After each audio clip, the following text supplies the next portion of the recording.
So ayun, magandang araw po sa inyo mga pre. So, magbigay po tayo ng reaksyon dito sa, video po ni, Daddy Frankie mga pre kasi, about po dito sa baboy ni Ansing na napilay daw. Ang tanong dito mga pre, bakit kaya? O bakit kaya napilay? Anong nangyari 'no? So panoorin po natin yung, video mga pre ni Daddy Frankie kung bakit, napilay itong, baboy ni Ansing. And siyempre nag-chat din po siya kay Jelay mga pre 'no. Basahin po natin mamaya yung, chat ni Ansing about kay Jelay 'no, patungkol sa kanyang, baboy na napilay daw. Okay.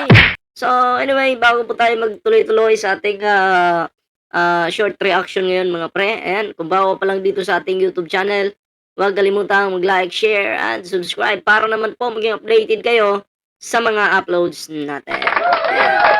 Siyempre, may TikTok, may Facebook po tayo dyan. Ayan, kalembangin nyo na lang yung ating mga social media accounts dyan.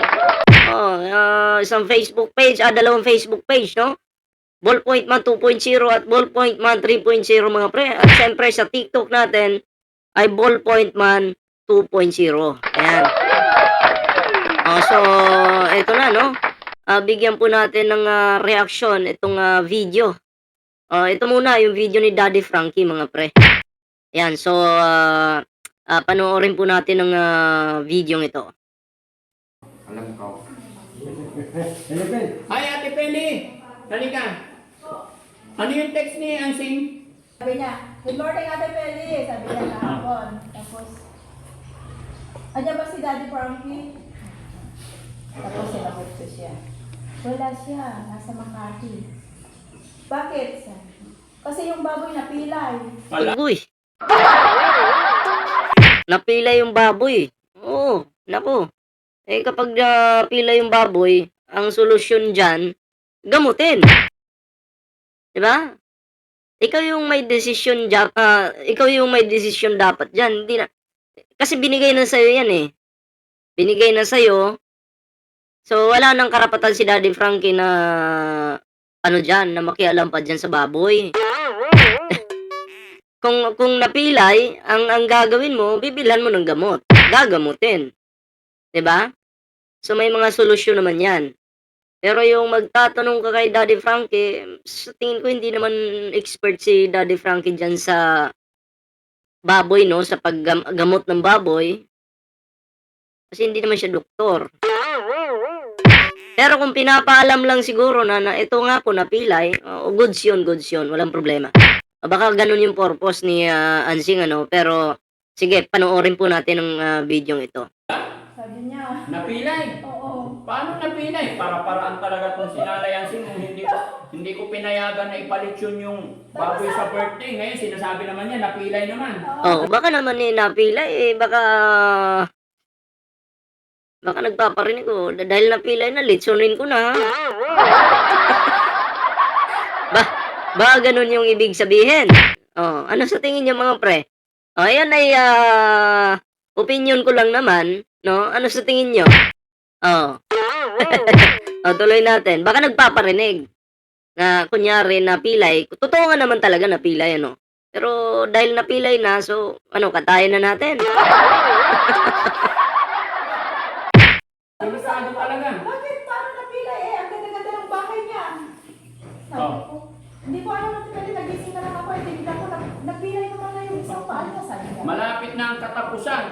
Di ba? Di ba hindi natin pinayagan na ipalitsyon yung baboy niya? Malapit na yung birthday. Okay lang ba yung birthday?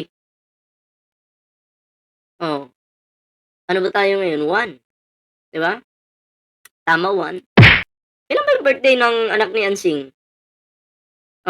Tapos sabi ko, baka pinilay mo. Sabi ko, hindi na nag-reply. Hindi na siya Baka pinilay mo, hindi na nag-reply, patay tayo diyan. Ano sa tingin niyo? Pinilay ba o napilay talaga? Pa-comment niyo nga yung inyong mga reaksyon, base sa inyong, pag-analyze sa ugali ni Ansing. Napilay ba talaga o pinilay? Comment niyo nga po 'yan. reply. Kasi sabi ko, baka pinilay mo na. Sabi ko, Oh. ayun. Hindi na siya Loko talaga tong nanay Ansing. Di ba mga kababayan, hindi natin pinayagan Oo. na ipalit yun kasi nagsasabi siya na katapusan, birthday ng anak niya, gagawin niyang lechon. So, kumbaga sinupla natin. Ay, ito ngayon. Anong petsa na ngayon? 29. Eh, malapit na yung birthday. May nag-text daw kay Ate Peli na napilay daw. Hindi ko alam to. Para-para Atay, baka para-paraan. ba talaga o Ano? napilay daw? Hindi ko alam to. Para-paraan ba talaga o nagkataon na Oh, baka na ano kasi malapit na mag-birthday. Hindi ko alam kung ano yung exact na birthday ng anak ni Ansing, nakalimutan ko. Oh, pero malapit na. Tapos biglang napila eh. Parang bakit parang sumakto? Di ba? napila? Eh kung napila yung baboy, wala na. Finish na. Finish na. Litso na. Oh, sarap pa naman ng litsonin kahit di ako kumakain. Yung ganung klase na laki ng baboy, yun daw yung pinakamasarap litsonin. No? Kailangan puntahan natin. Malilitsyon na talaga yung baboy, hindi na talaga mapigilan mga kababayan sinanasi. Hindi ko rin alam na nalitso na ba o ano nangyayari sa baboy. Pero kasi hindi naman namin pinuntahan eh. O basta nag-chat lang po kay Gilay na sabi niya, yun nga, na pilay daw yung baboy, no? Pero bago tayo magtuloy-tuloy, basahin po natin yung chat niya kay Gilay mga pre. Ito po, sabi niya, pupunta ba kayo ading? Nag-antay din kami ate kung pupuntahan nila kami. Ay, iba to. Punta kami dito sa ano, sa ito na yata yun mga pre. Sabi dito, good morning. Napila yung isang paa ng baboy. Ano kaya gagawin ko, ading? Si ate, amazing mo ito. Amazing. Ansing. O si Ansing ito, ading. Ang gagawin natin dyan, dahil napila yung baboy, di mo alam, gagawin?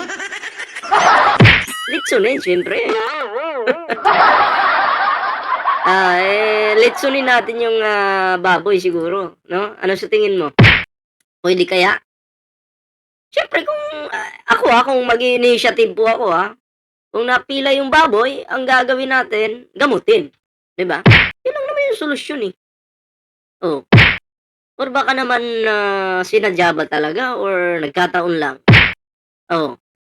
Or baka nagpaparamdam ka lang kung ano yung mga sasabihin namin at sasabihin ni Daddy Frankie. Baka mamaya nag-aantay ka lang ng sasabihin ni Daddy Frankie na litsunin mo na yan, total napilay na eh. Oh, baka naman ganon. Ay, wag naman, 'di ba? Pahalagahan mo yung mga blessings na pinaparating sa iyo. 'Di ba? Kasi kung 'yan ay sinira mo, I mean kung hindi siya kasi ang goal mo mag-alaga eh. Kung hindi siya pasok sa goal mo, mawawala 'yon. Paano pa matutuwa yung mga sponsors na tulungan ka magbigay sa iyo? Medyo madidismaya po sila. Ganun po 'yon. So, ang dapat diyan, litsunin. Alagaan at gamutin. Oh, 'di ba? Oh. Oo nga. Sabi dito, may advice si Jelay dito, sabi niya. Saan na ba 'yun?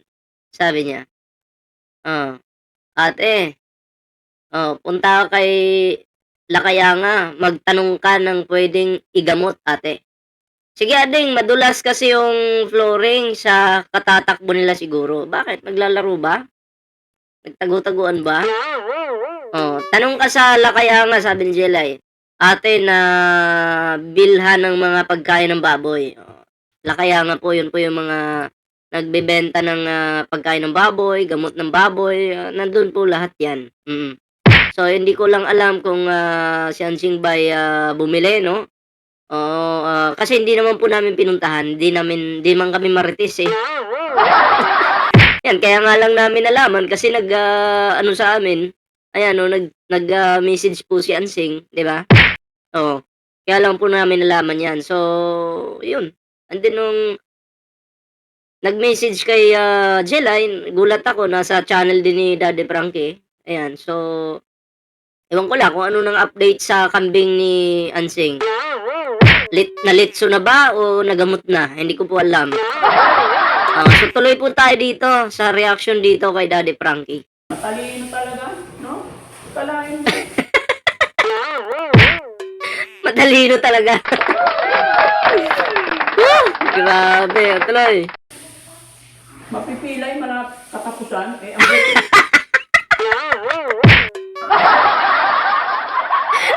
Natawa ako doon. Napipilay katapusan. Kung kailan magbe-birthday na. Walang jowa na. Tawa ako sa reaction ni Daddy Frankie. Kung kailan ba naman mapipilay, katapusan pa, panahon ng birthday. Grabe. Oh. Matalino po si Ansing. Ano natin? kailan yung birthday? 5 a 6. Ganyan. First week yun. Birthday ng anak niya. 5 or 6 siguro, no? Okay, malapit na nga. Tama-tama, mapipilay. Magpapaalam ka ngayon. Antay lang ng message na, litsunin mo na yan. Sakto. No? Hindi na siya nag-reply nung sinabi mo gano'n. Hindi na po, hindi na siya nag-reply. Yung sinabi ko, baka pinilay ko na. Oo. Ate Ansing, sa'yo, hindi naman nag-reply. Hindi na nag-reply hanggang ngayon. Baka na guilty kung totoo. Di ba? Loko yan. Pag nabalitaan natin, wala na talaga yung baboy.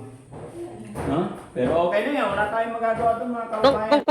Kung 5 pa naman yung birthday or 6, buhay pa yung baboy ngayon.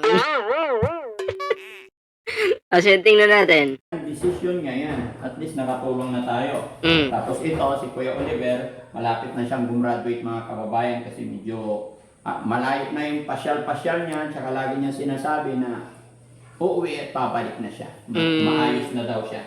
No? So, yun yung sana si Oliver pag nakabalik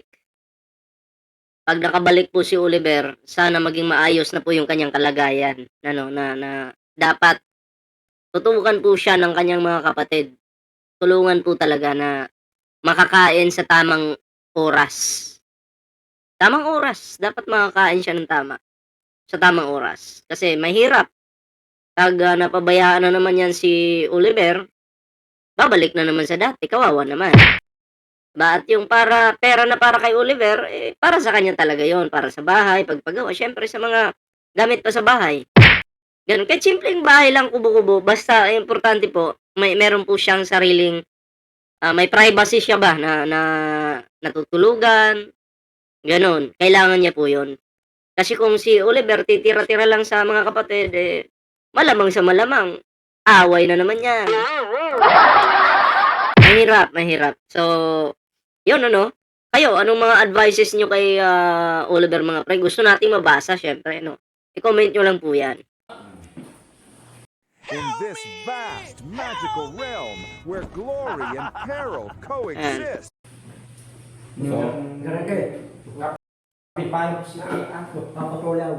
Hindi pwede magpakulay. Pagit. Oo. Ano ka mo? Para ko si Kim.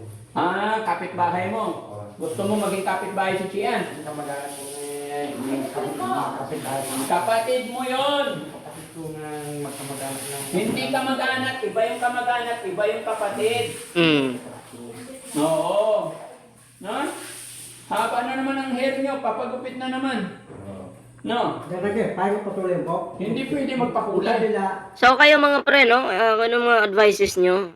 Comment nyo na lang po yan. At si Ansing, katayin man niya o hindi yung baboy, nasa sa kanya na yon. Pero pag kinatay na yan, good luck. Wala nang tutulong sa'yo. Sigurado, dismayado talaga yung mga sponsors.